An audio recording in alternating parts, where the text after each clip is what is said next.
This is an R Media podcast. This episode is brought to you by Luxaflex, transforming homes with beautiful, functional window coverings designed to change your life and lifestyle. Today's podcast episode has been styled by Oz Design, a company with over 45 years' experience in showcasing style. You'd sit on the toilet and look at the washing machine within the bathroom. Yeah. We're renting this out as holiday letting. Nothing holiday about sitting on a toilet looking at a washing machine. Well, it's almost the Dutch model. I don't know if you've ever travelled to the Netherlands, right? Well, I am Dutch. Stop it. I know. My favourite word is Dutch. Great. Gezellig. Gezellig. Yeah. So there's two different ways you can do it, okay? Okay, tell us. He talks so much, you must know what he's doing, right? Yeah, I'm a frustrated builder and a frustrated architect. I love getting off technology and flicking pages, right? Yep. And I have books. I have bookshelves. I had to design bookshelves for a client's house. They have no books. I had to go and buy books for them. Really? No books. That's a bit strange. I think it's weird. Hope they're not listening. And all these little lines appear and they'll go blip, blip, blip, blip. That's and incredible. I don't know why it makes that noise. And there's like the grey zone, which is the setback from the fences. Did you know that one of the highest ranking real estate search terms this year was granny flats?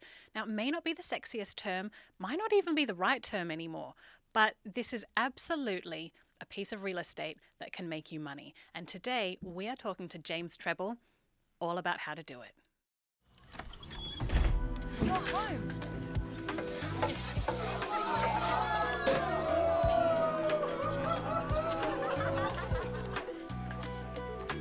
Welcome to The Edit, a brand new podcast from Home Beautiful. Welcome to The Edit, James Treble. You are a dear friend of mine, and we've worked together on and off for a little while. You must have been 12. I was about 15.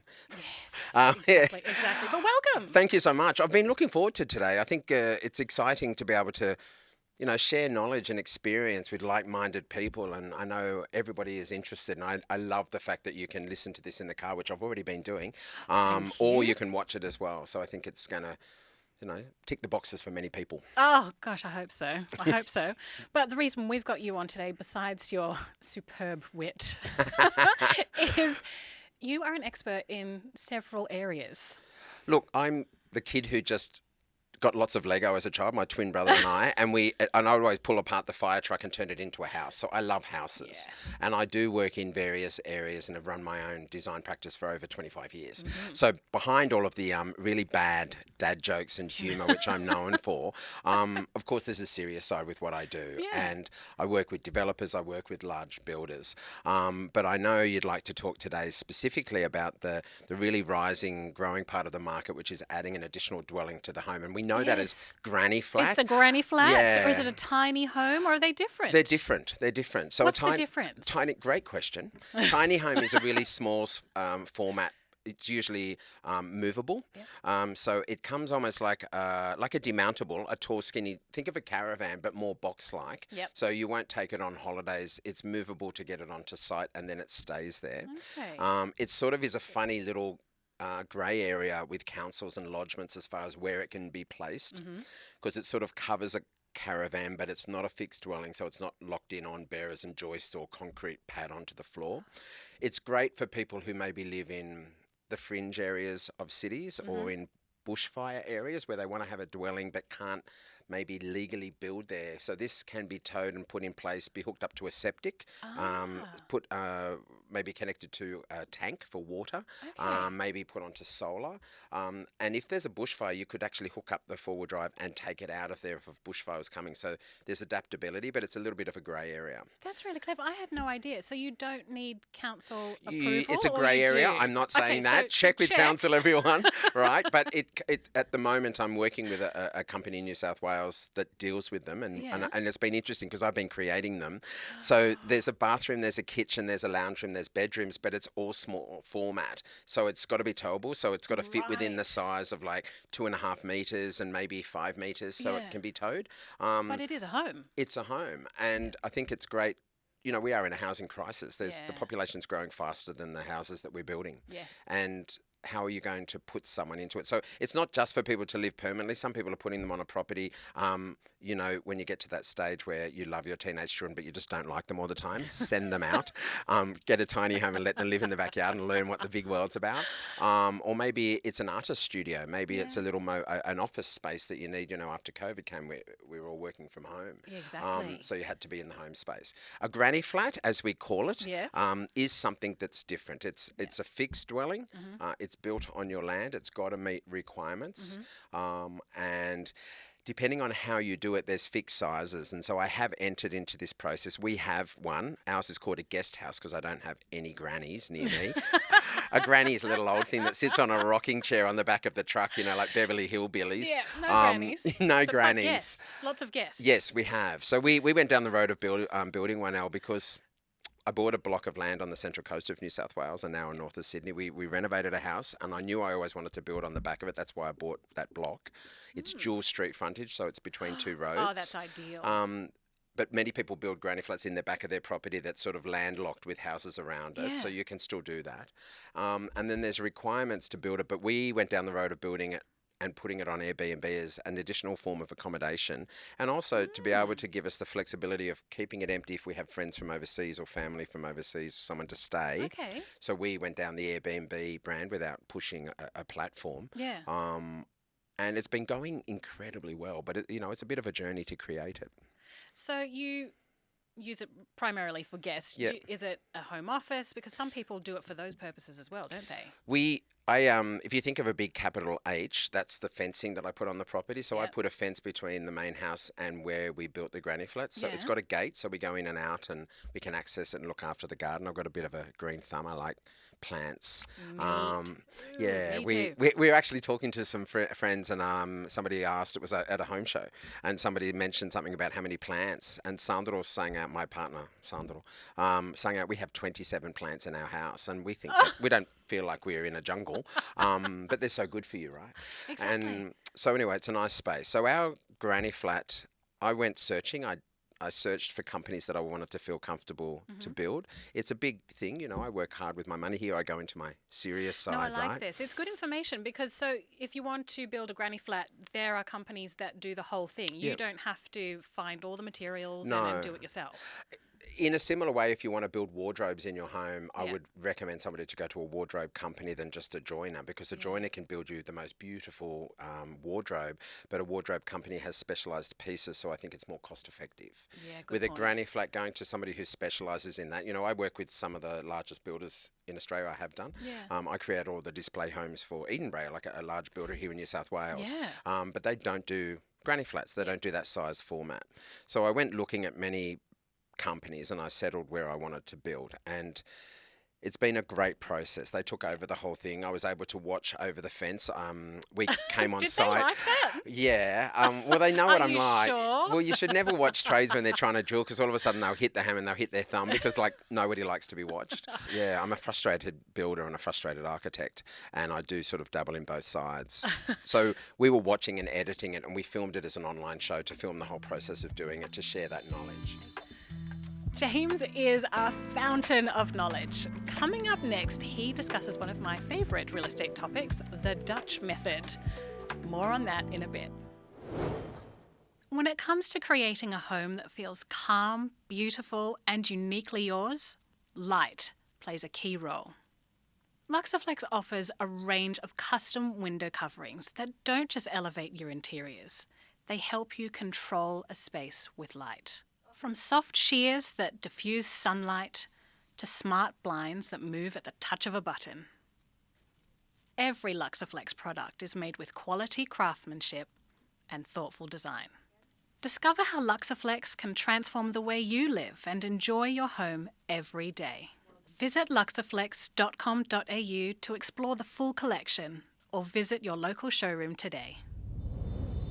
So there's two different ways you can do it, okay? Okay, tell us. It has to be approved, so it has to be council approved. That's the main thing. So what Because council... you can't hook it up and drive it away. Correct. It has to It's stay fixed. there. Yeah. So when council wants to be concerned, you just don't want I don't know, don't want it to look like some ramshackle suburb where everyone's just built what they like. We've got to have rules for aesthetic, for safety. Yeah. So you've got to be concerned with floor space ratio, how large it is on your block, Yep. how much green space you have, so how much outside space you still have, how close you are to the borders, so if you shadow next door, and then the setbacks from the street or the setback from those boundaries, as well as, being aware of amenity. Yeah. So there's quite a bit to go through. Normally when you build a house, you have to do lodgement through council. So you have the local council, and they want to know all of these things to make sure, everything's done properly and your builder's registered and all the trades are correct and they're not going to do something dodgy and it's built well.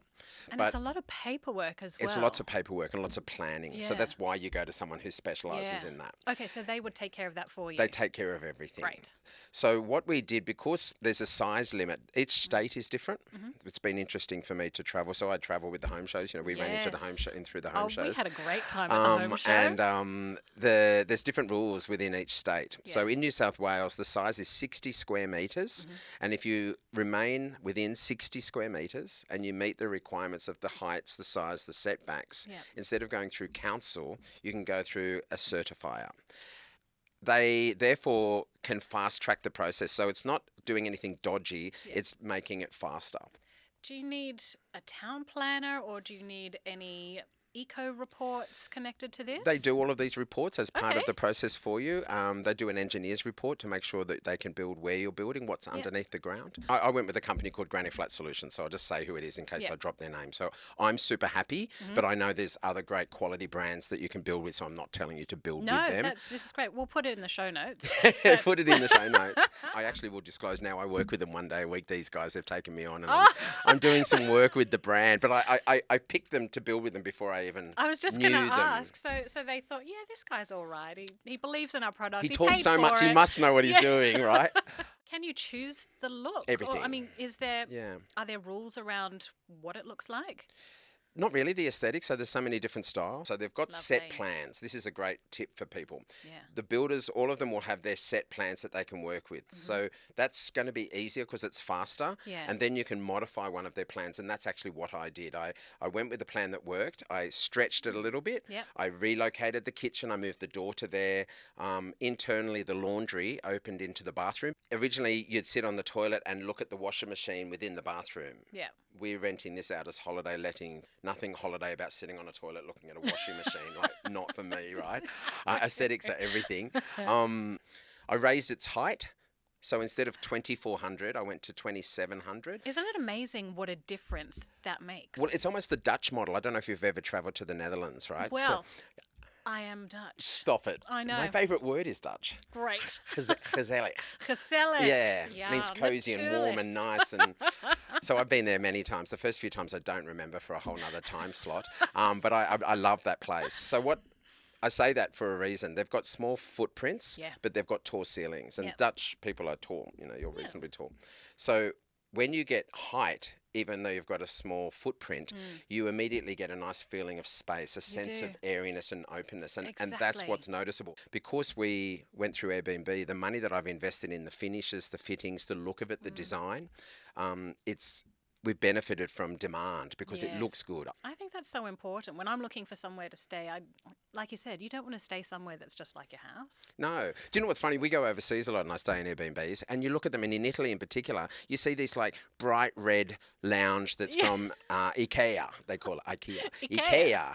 And it's like, for them, it's something different as opposed to the traditional furniture that they've got, which we look at and go, oh my gosh, look at that antique furniture. For them, they go, Nonna has it and everyone has it, right? Because it's everywhere. We want the old. Or I want the old, the rustic, the worn, the marble, the herringbone floors. Yes. You go to a place to experience the culture and what it's like there. And I think that comes down to the architecture and interior design as well. Yeah, I completely agree. How long does it take to build? Good question. Quite quick. I was really surprised. Yeah. The whole thing from woe to go was about 4 months. So that's incredibly fast. That is really fast. Yeah, because once the groundworks are done, which is tricky, of course you've got weather. Once all this rain comes, it delays everything. But once they do the slab, then they build the frame up and the roof, and then you sort of start to contain, and then the trades are coming to build internally. Okay. You've got to have water, you've got electrical and plumbing. You have to have a water tank. Do they take care of that? All of that. It's all done as part of the service. And then the stages of paying them are also staggered as well, which is Yeah. good for people who are watching their budget Yeah. to be able to control that. Talk to me about cost. Yeah, it's surprising. A standard granny flat could be about 140, 150,000. Okay. So it's not crazy. Altogether, I nudged 200,000. Yeah. So, but for me, I could justify it. And for other people, there is reasons why they're building these granny flats. What are the reasons that people are wanting to build granny flats? It's varied. A lot of people now, you might have heard of that term of intergenerational living. Yes. So people are now moving back in, or the children aren't moving out because they can't afford to. Yeah. Maybe it's parents that are moving in. A really scary figure is the highest growing homelessness in Australia is women in their late 50s to early 60s. I know. Relationships are falling apart. The kids have grown up. They've been mum. They might have worked on and off. They don't have strong super. Exactly. So some of those women are moving back in with their grown children. Yeah. This is wonderful for family security, for it's good for relationships. great for relationships. It's good for your health. Yeah, and just the family dynamics. The reasons are quite varied. Yeah. And then economically, for what they can get, they're building an asset on their home if they do it well. But there's also the whole conversation of finishes, because what somebody else calls a good-looking house and what I call a good-looking house is not always the same thing. But from your design and real estate experience, what are some of the things that people do get wrong? It's a great question, Elle. I think people, for two reasons. They want to be safe, so they're scared of colour and texture, or they're watching their budget and they go safe. That's what I think still people do. I see it in images of completed granny flats where they've gone a standard tile. They want tile for hard wearing. Yeah. They go with a white kitchen because white's timeless. They go with a light bench top. A simple white splashback. Be brave. I think people should be a little. fun. Yeah, exactly. And colour doesn't have to be scary. I always tell people, when you start with colour, start with indigo. Like, I've got that beautiful jacket on, right? Start with that dark pair of blue jeans. Blue. It's a neutral. It's a neutral. Don't be scared. And then you can go into the greens. The scariest colours that people can use too much is the stronger spectrum of the red, yellow and purples and oranges. That's much stronger. So I use those in limited ways. Yeah. But colour's really important, and texture. We've got texture here in the podcast studio now. You've got beautiful curtains, and that S-wave curtains, I have them in my own. It adds a feeling of height. It's so true. When we were building this set, we wanted it to feel like a really beautiful space that we can just sit and have a chat. Yeah, it feels homely. Thank you. Yeah, I'm glad. it's really nice. You've done well. But we were choosing the curtains, and they were supplied by Luxaflex. Thank you, sponsor. Great. But we were really specific about how the curtains fall, because it is important. Do you go for this, as you said, is an S-bend, which creates that linear, it's a visual trick as well to give a feeling of height. Vertical line's really good. You might see me in stripes. You see me in checkers often. You'll never see me in horizontal lines because... Right? Me either. It makes things feel wider. But on a house, horizontal horizontal lines on a garage door, on a front door, on window coverings can make it feel larger. So it's clever to use. Yeah. People like white on white. The rule with white on white is go heavy on texture. You've got to have textured surfaces. It might be a textured linen or a boucle. Or if you've got high texture, you can go in a softer palette. Yes. But the percentage rule that I talk about, and you can break rules, it's called 60, 30, 10. Okay. So 60%'s the main colour. Yep. 30% is the contrast and 10% is the accent. For women in particular, they tend to get it more than men, but exactly what you're wearing now, we could put an animal print scarf on you. Love animal print. 10%, right? Yeah. That's different. You can also look super striking if the whole outfit's animal print, maybe to go out somewhere. Yeah. It's the same rules that you would use in a large home. It's just in a smaller format. And you can create a visually interesting place using texture and contrast. It doesn't have to be black and white to have contrast, very subtle contrast to feel comfortable. And increase the value of your property. It gives you financial return or a space for your family to live. Coming up next, we have your favourite new segment, Room for Advice. Back in a bit. Oz Design is all about making your home look good and feel even better. This season's collection brings together natural textures, warm timbers, and clean modern lines. The kind of timeless style that fits any space. Each piece is made to last and easy to mix and match, whether you're giving one room a refresh or styling your whole home. It's thoughtful design that feels relaxed but still refined. Check out the collection online or head in store today. And so, talking about how people feel in a space, how do you create a feel that is different if you're going to be renting it out as a holiday let compared to family members who are going to live there? Great. When I'm dealing with a client, I ask, is this your forever home? Are you putting this on the market to climb the property ladder, or are you renting this out? It influences the decisions. So maybe that colour that you like a lot, like I think of purple. I love purple, but I use it in such small amounts. Maybe the purple tile could work if it's your forever home. If you're selling next week, we're not going to use it. Buy a purple toaster, right? Take it with you. Have a purple cushion, you know. So have fun with colour, but not in fixed finishes as far as the flooring, the joinery, the tiles, or even the wall colours. You can always repaint, but you don't want to have to do that, especially if it's used in a strong way. You also want the surfaces to be easier to clean and maintain.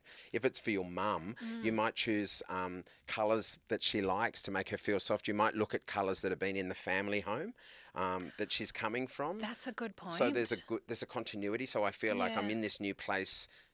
It's not me anymore. But so you can make it me. You can, and look at this beautiful table. This has got a story. This table, maybe some antique pieces or something that have been with your mum or dad, to continue their story and put them into a new place. But contrast is important to make it feel visually interesting, to feel like you're having a nice experience. And I think that's important whether you're selling, renting it out, or living it in a long time. You want a home that's going to stimulate you. You want to wake up in the morning and go, gosh, I love to feel like I love to be here. I love my house. You know, it doesn't have to be a mansion on Sydney Harbour for you to say, I love my house. My house is not. Exactly. You should just wake up and have that feeling, and it doesn't mean you have to spend lots of money to achieve that. And then add your own personal accents, like we've got around us here to tell your story. Exactly. So we've spoken about the longevity of style.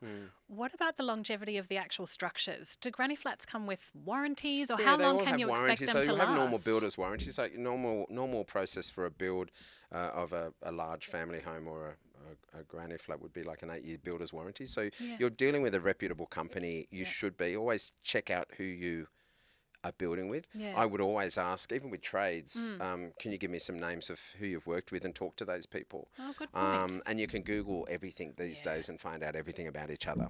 So I guess the key is whether you're building a granny flat for you, your loved ones, or to let. Bring the personality. Bring the personality and do your research. So for anyone listening who's thinking about building a granny flat, start your research.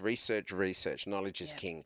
Just like you are with a house, like you're creating a bedroom or a kitchen, Pinterest or magazines. I love magazines, that. Thank you. I love I love getting off technology and flicking pages, right? And I have books. I have bookshelves. I had to design bookshelves for a client's house. They have no books. I had to go and buy books for them. Really? No books. That's a bit strange. I think it's weird. Hope they're not listening. But I got them nice books. Visit display villages of new houses and take images of the things you like. And if they say, are you building? You can say, oh, I'm not, but my sister is. If you see a nice house, you're going to mention that brand to somebody that you've seen. So it's still good advertising for them. Exactly. But you're getting inspired. Check out the brand of who you're looking to build with. And Google, go down the rabbit hole of, granny flats, guest houses. Absolutely. Look at other people, what they've done. I think you can learn from people's successes and also learn from their mistakes. And maybe a mistake that someone has done works for them and they love it. And for you, you go, I'm just not doing that because it's not me at all. And that's equally important, because it's got to be your story in your location to suit your home and your budget. Absolutely. We love that you are all sending in questions for our Room for Advice segment. We're loving this so much that we're exploring it on our website, homebeautiful.com.au, and in the magazine and on our socials. So keep sending your questions in. Email us, DM us on Instagram. Today we have a question from Mel from Fremantle. And she says, I want a beautiful, flexible guest house or granny flat. She wants one that adds value, but we're juggling budget, regulations, neighbours, and a block that wasn't designed for a second dwelling. Tricky. How do you decide where it goes, what it includes, and how far to push the design before costs or complexity blow out? Complex question from Fremantle. Indeed. So, firstly, you want to make sure that it fits on the block, Yep. no matter what the block is like. So, Yes. rarely these days are you getting sort of that rectangle block. You Yeah. know, they might be wedge shaped or they're odd shaped.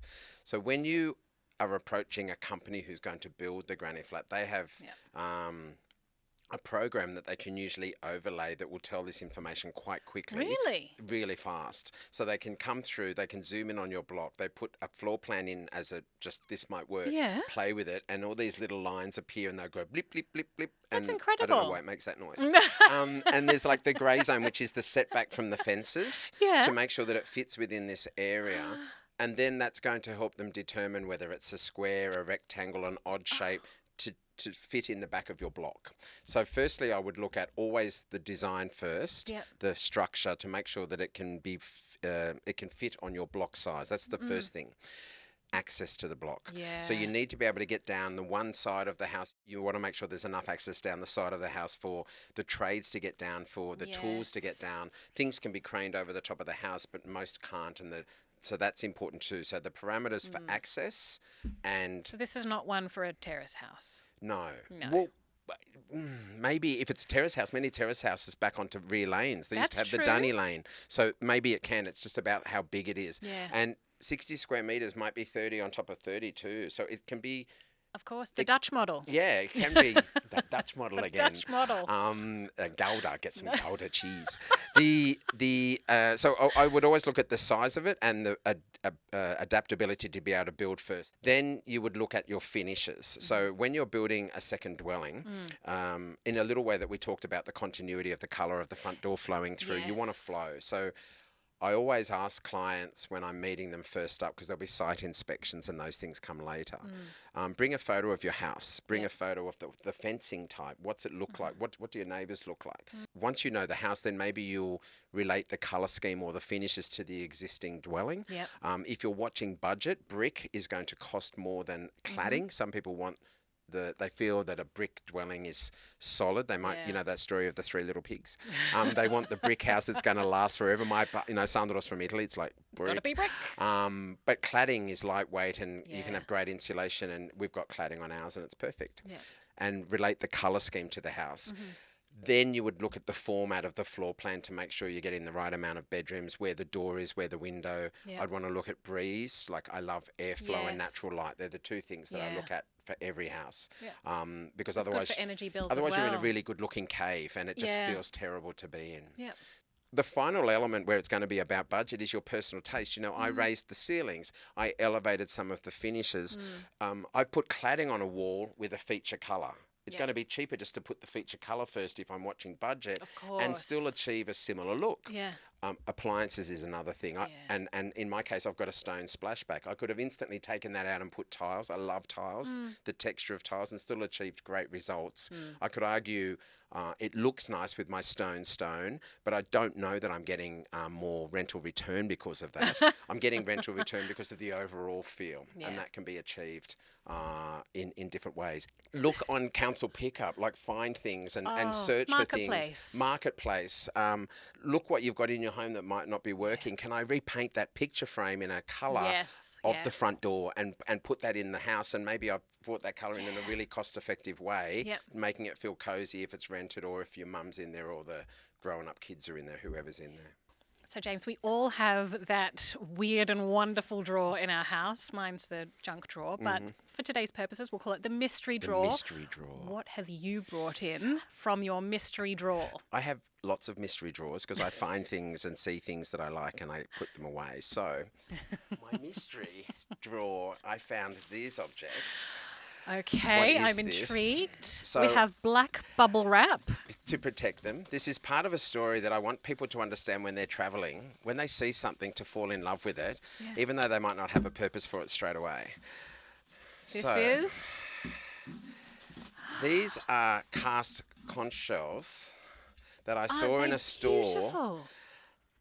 I found these in Gallipoli in Italy, not Gallipoli in Turkey. Yeah. And they actually have the thread on the back. So these are door handles to be able to have on a set of doors Are or they on one fabulous? May I hold one? door. Of course you can. They're the most gorgeous thing. I actually got this set and I got a smaller set. And I've used them. Have you taken these off a door to bring in today? No, I've got them because they're waiting for another project. But this is the perfect example. I was going to put these in the laundry door of the granny flat, but right. But I pulled back and I went with some really elegant sculptural Momo handles because Showed restraint. because I want them to go into my next project that I'm playing with for 2026, and. The story of why I love them, I think when people are traveling, I think keep your eyes out. It might be some little op shop, it might be some designer store, it might be something that you're traveling, whether you're traveling to Tamworth or Byron Bay or Byron, wherever you go, somewhere exotic. If you see something and that little feeling inside goes like this, and of course it's not crazy price, sometimes you think, oh, should I, shouldn't I? I'm going to encourage you to, yes, you should, because you might not be there again. And I've travelled quite a lot, and I did, when I was 24, I did Trans-Siberian, Trans-Mongolian Railway back to back. Wow. But I have nothing from Russia. And I got the train all the way. I was 24. I had budget was a swear word, and I still have nothing. I have something from China, I have something from other countries, and I kick myself, and it's a story I remember. So now when I travel, if I see something, it's obscure, it might be an artwork, it might be a thing, grab it. And then I think it tells your story, and that's what stops your home from looking generic. So that's my little find. Well, James, thanks so much for coming in. I think for anyone who wants to see more of your guest house, not a granny flat, a guest house, you did a show on it. We did. We did an online show called James Bought a Guest House. We shared the whole experience of building it. So I think it'll be a good thing to educate people and be inspired, and you can see all the colour schemes we talked about. We will put that in the show notes. And for now, until next time, because there will be a next time, please. Next time, no problem. I'd love to. This episode is brought to you by Luxaflex, transforming homes with beautiful, functional window coverings designed to transform your light and lifestyle. Thank you to Oz Design for our beautiful set. Come and visit the Experience team in store and see the collection for yourself. This is an R Media podcast.